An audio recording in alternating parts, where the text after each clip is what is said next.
Good morning. And I must admit it is a good morning. It's not raining and the water is receding. Hamilton County set records, unfortunately, with a level of cresting at 24.6 feet. It's not a record anyone is envious of, but I believe we have handled it with grace. Our hearts go out to those people who have been affected by the flooding and the infrastructure loss. But now we're moving forward with things that we can control. That's the assessment, recovery, reconstruction. At the county level, we initially know we lost one significant asset, and that is the bridge on Hazel Dell Parkway that is between 106th and 96th. We have engineers currently assessing that bridge to determine whether it is repairable or if, unfortunately, it is a full replacement. But rest assured, we're working as diligently as we can to both make the assessment and open up traffic if we can. We are blessed in this county that things were not worse, that we didn't lose life, we lost property. And we're also blessed that we have government entities that have resources and, more importantly, work together. And we pledge to you that we will work together and we will coordinate with both the not-for-profits and with our own resources along with state and federal resources and direct people to help where we can. I want to make a huge thank you to the first responders who showed extreme bravery and skill in their water rescues and in keeping traffic under control and people safe. Our EMA, emergency management, has worked 24/7 to keep everyone informed and coordinate resources. And all of our employees have worked tirelessly to save infrastructure and property where possible. Our sandbagging operations were a mixture of public and private and volunteers.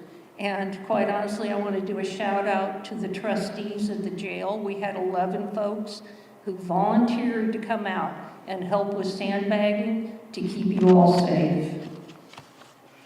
So at this time, I'd like to pass it forward to our police Sue to talk about things in Carmel.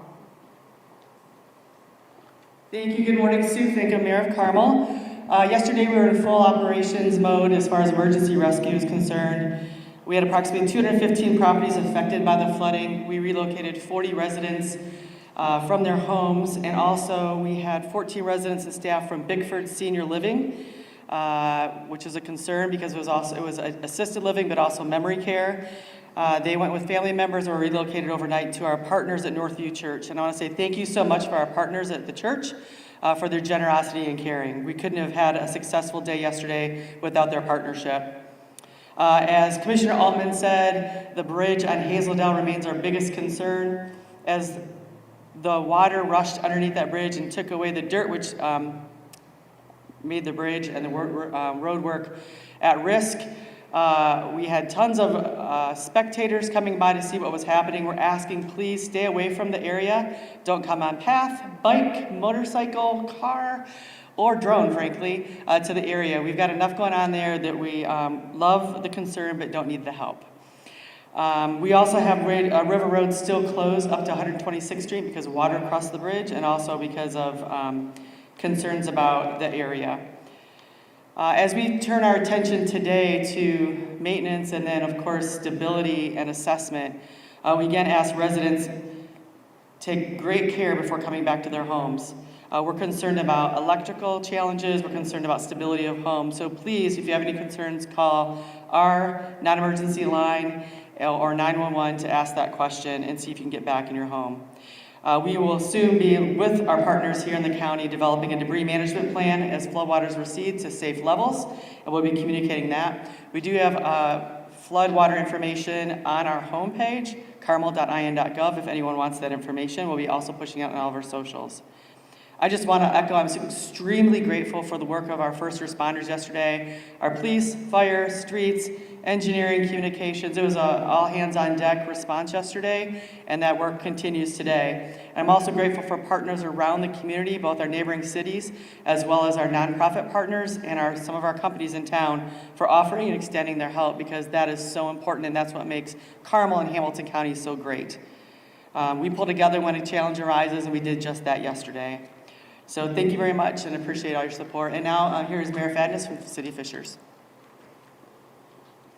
Thank you, Sue. And as I mentioned to Mayor Finkham earlier, it was a surreal moment yesterday. We were conducting some rescues on 116th Street. We had to access the homes from the Carmel side, and I looked over and there were horses walking down 116th Street that had recently been rescued from a farm there. So that gives you an example of just how surreal this experience has been here in our suburban communities. I would just like to highlight the fact that for Fishers, our work started a little before yesterday. We were in Pendleton all day Thursday doing swiftwater rescue. Came back home Thursday night, and we were victims of the flash flooding that occurred from the water that was dumped into Pendleton and Fall Creek. Came down in the neighborhoods of Luxhaven, experienced flash flooding, where we had to rescue approximately 6 individuals from that neighborhood.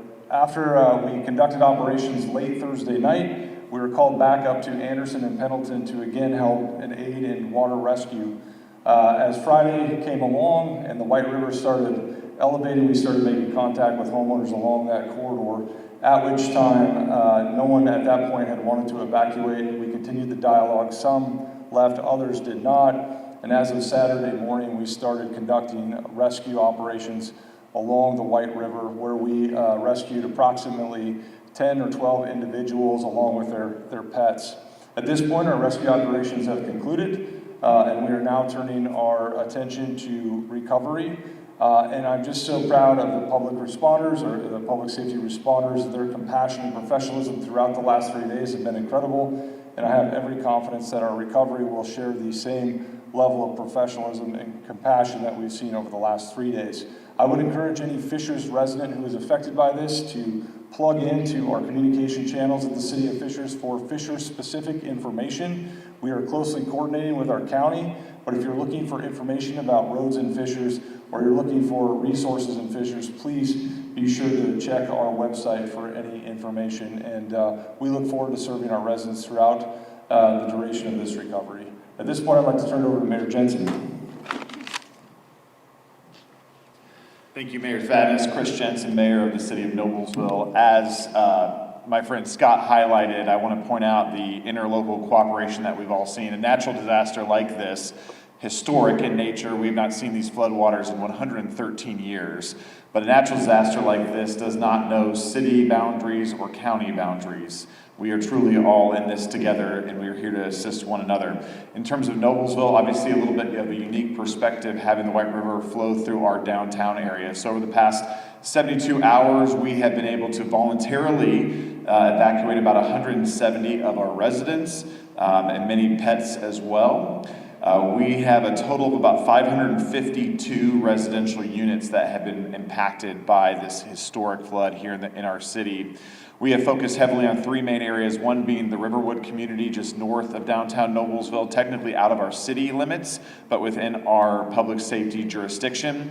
We have been heavily focused in the southwest quad area of our downtown along the river, as well as Federal Hill Commons. We've been focused and working with the owners of the Federal Hill apartment building there that was built and designed in the floodplain to get power restored to that area. We'll work closely to get the floodgates down on that building here in the coming hours as the water continues to recede. I want to thank one of our local companies, Gaylor Electric, who has jumped in to come alongside us in some of the assisting of turning that power back on within the city of Noblesville. We'll be focused today on the cleanup effort, gathering with our street department, our wastewater department, as well as public safety to identify next steps in terms of cleanup. We'll be using our drone technology to fly over the community to make sure that we are assessing any and all areas. One last note I will make is obviously our wastewater treatment plant is along the river, has been there for decades. I can tell you that the floodwaters, while surround the plant, did not impact the plant's operation. It is a fully functional wastewater utility plant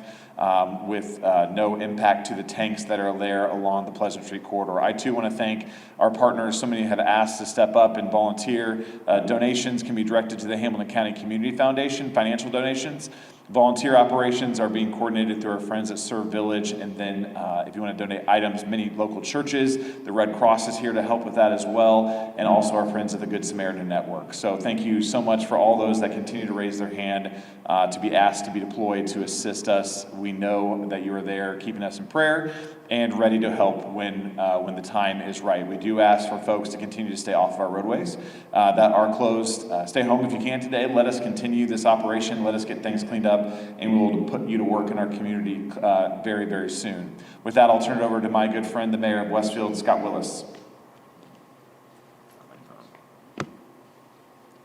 Good morning, Scott Willis with the city of Westfield. We have fared better than our neighbors throughout the county.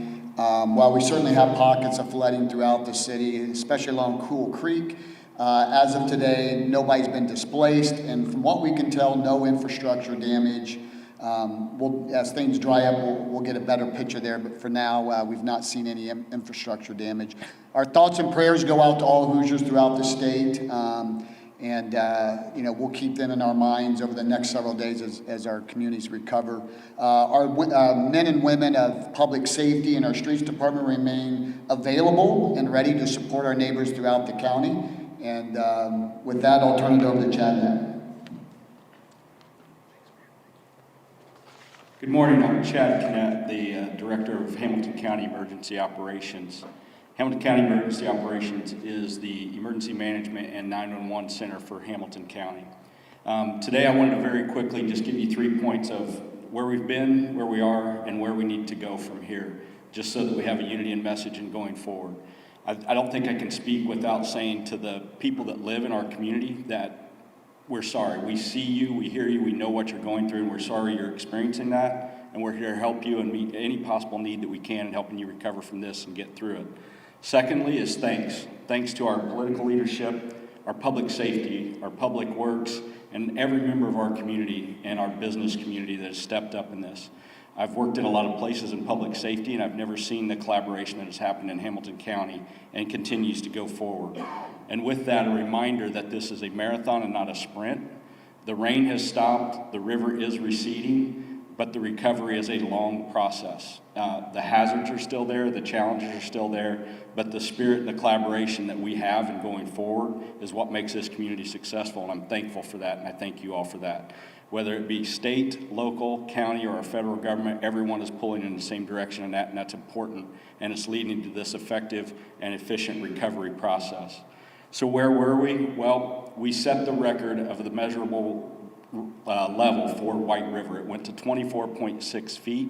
The previous record in 1913 was 23.8 feet. So we increased that by nearly a foot. We've had significant development and progress and growth within Hamilton County. So the challenges that were there in 1913 were very different than the challenges in 2026 with that even higher elevated river level. We are currently at 21 feet, which is a significant decrease, and it continues to go down as we're here. So the roads are becoming drier and clearer, but that does not mean that the hazards have stopped. Many of those roads, barricades are pushed aside when people see that they can progress down them, or street departments haven't had the opportunity yet to assess them, but they're open, but the hazards are still there. There are large holes, there may be washouts, there may be bridges that we need to actually inspect and make sure they're effective. So continue to be under that travel watch that we are and behave within the travel watch parameters of being safe and cautious as you go forward. We are also currently still under a flood watch. That water is receding, but as it recedes, there are going to be hazards that we didn't have prior to that because people will start progressing into areas that they can now get to. But there are hazards that have washed into areas that they shouldn't be. There are electrical lines that may become re-energized that are still in water, as the mayor spoke of. These hazards are still there. The recovery process is what comes now, and this is where we listen to our community. And we're going to have one source to go to for those resources going forward. And these are for every part of our community. The mayors and the commissioner have articulated many of their communities that are impacted, but these are the northern communities of Hamilton County that aren't within incorporated limits that have been evacuated. They're each one of our 4 major cities. There are smaller towns. Every community within Hamilton County has been impacted, has displaced residents or those who have had to be evacuated, and we will take care of the needs of every one of those moving forward to the best of our ability within those resources. And the location for those is our current reception center, and a huge thank you to Serve Village and the American Red Cross that are helping Hamilton County and the cities facilitate that actual resource center. That resource center is at 2003 Pleasant Street in Noblesville, Expo Hall, Room A, where it currently is located, right adjacent to this structure. The phone number for that location, 24/7, if you need aid, assistance, or have questions, is 317-645-3261. And we will have that location and those numbers manned 24/7 to meet the needs as they arise to the best of our ability. With that, I will hand it back to Mike Hubbs. Thank you, Chad. I do want to acknowledge, as we move forward this week, as the mayors and Commissioner Altman have indicated, our plan is communication collectively as government. We work hand in hand, and I just ask the public to be patient.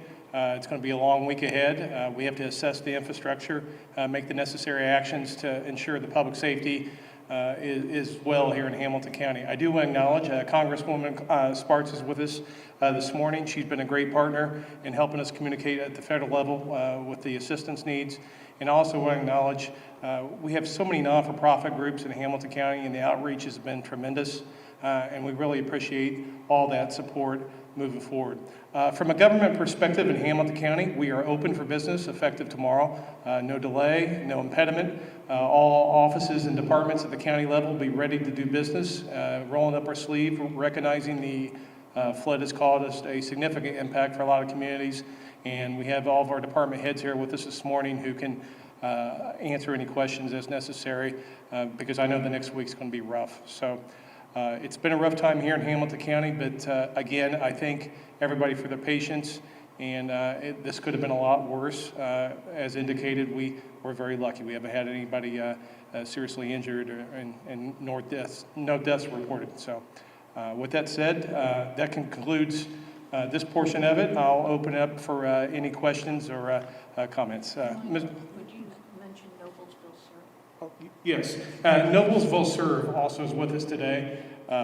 Did you want Michelle to? All right, you want to come up, Michelle, real quick?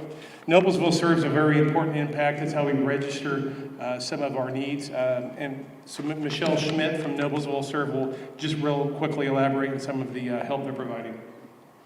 Hi, thank you everyone. It's been amazing to see our community show up. Right now, we are known for organizing volunteers, and so that is our role here today. We're giving a place for people to belong, to serve, to show up in our community. Right now, we have about 1,300 volunteers who are like saying, I'm ready, I'm going to be here. So we are housed here at the 4-H Fairgrounds. We have a reception area. One thing I would like to ask for our volunteers is, if you have not signed up for a specific spot, hold tight. We have an influx of people coming in, which is amazing, but we also need to help manage that a little bit. So we are accepting some donations, but we are referring a lot of donations to Good Samaritan Network. We're partnering with them. We're partnering with the Red Cross and EMA as well. So, but I just really want to say thank you. Watch our social media website. That's where we're going to be putting the most updated information. So things are moving target,